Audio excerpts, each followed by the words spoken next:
Problem 6. Ilse Koch on the web. We type in Ilse Koch and Buchenwald into Google, and it's always good to weigh the top hits with the prestige of the URL. The second one seems respectable. It's the University of California at Santa Barbara, Professor Harold Marcuse. He's Jewish and a professor of modern German history, and his interest is the Holocaust. This is written by a senior English major who took his Holocaust class. It's titled, Ilse Koch, the Bitch of Buchenwald. There's a minor problem with the title because Ilse Koch wasn't known as the Bitch of Buchenwald among the inmates of the camp.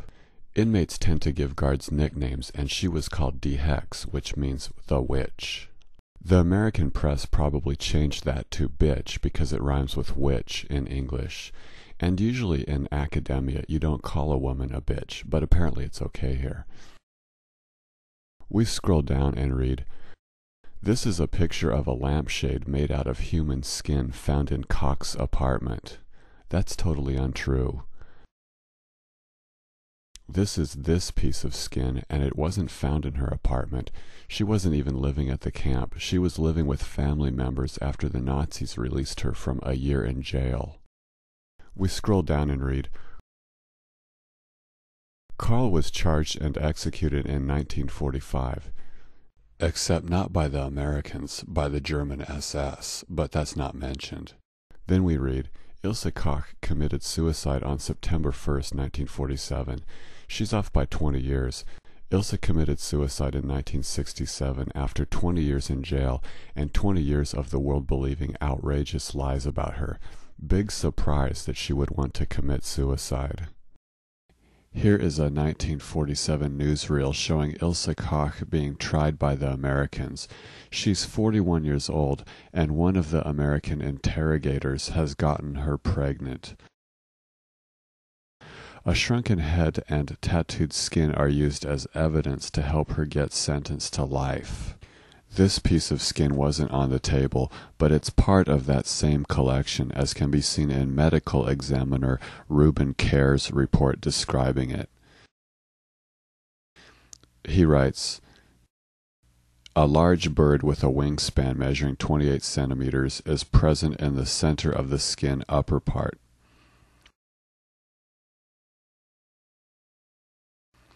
A black dragon is present in the center of the skin.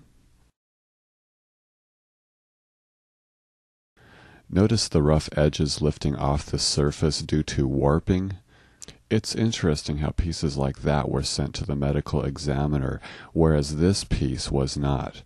Probably because this piece isn't real and the other one is. This piece still exists today in the U.S. National Museum of Health and Medicine. This one is nowhere to be found." A true intellectual challenge for Marcuse's class would have been to comprehend the surreal hell Ilse found herself in. It's hard to fathom. I wish I could go back in time and give her a big hug, and then rescue her from what really was a modern-day witch trial.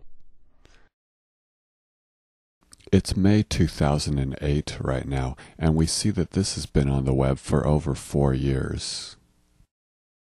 What were the students' sources? Wiesenthal Center. This organization advocated the giant fence separating the Palestinians from the Israelis. Wiesenthal Center press release. International Court of Justice's anti-security fence decision would deny Israelis the ultimate human right, the right to live. The MOT stands for Museum of Tolerance. And usisrael.org. Professor Marcuse must have liked the paper. He reviewed the overall project in April 2004, at which time he wrote, "This remains one of the best projects submitted for my fall 2003 History 33D course. But it's also a project that supports the theory described in the book Culture of Critique, that, on the surface level, Harold Marcuse has the students critiquing historical figures, a process that gives them the feeling that they are the owners of the moral high ground. But what these students never suspect is that under the guise of moral high ground, something more tribal is going on, something more ethnogenetic. When your genetic cohort is 2% of the population, it affects the way you evolve. It's in the past 800 years of your evolution to be hysterically concerned about what the other 98% think.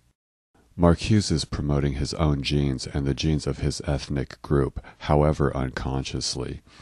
The theory explains why Jewish websites and a Jewish professor are dealing with such obviously erroneous information, because it benefits them.